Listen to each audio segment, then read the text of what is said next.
دوستا ببینین امروزه یک موضوعی رو بسیار زیاد ما و شما میشنویم که او هم چی است؟ درس به درد نمیخوره، کار کردن به درد نمیخوره، زحمت کشیدن در این مملکت به درد نمیخوره، ما تلاش نباید بکنیم، هیچ کس ما را حمایت نمیکنه و صدها موضوع مشابه به این. پس یک سوال مرا حتما در کامنت جواب بدین. چی به درد میخوره؟ بگوین که ما بفهمیم همون کار انجام بدیم.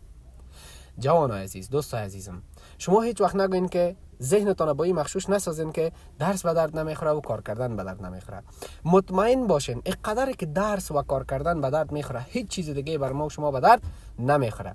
ببینین دوستا، اونو آدمایی گپ میگن که خودشان صحیح کار نمیکنن، صحیح زحمت نمیکشن و صحیح درس نمیخونن.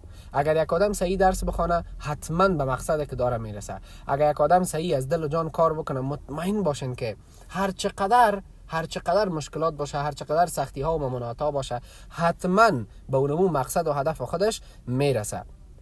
دوستا، هر چقدر که درس صحیح بخونی، هر چقدر که تخصص درستر بگیری، در یک بخش درسی خودت بسیار پروفسور یا استاد بسازی، مطمئن باش که او به درد زندگی و آخرتت میخوره. و از لحاظ کاری، هر چقدر که درست کار بکنی، هر چقدر که مداوم کار بکنی، پشت کار داشته باشی، پرسیورنس داشته باشی، همیشه اونم کارت مثل یک رسمان بسیار محکم بگیری، اونو وقت است که تو به اهداف خودت میرسی و نزدیک نمیشی، بیخی میرسی. من اینا برات تضمین میدم. هیچ وقت شما نگوین که ما با کار کردیم، زحمت کشیدیم، هیچ چیز حاصل ما نشد. کار کردیم، مصرف کردیم، دوباره عاید پیدا کردن نتونستیم.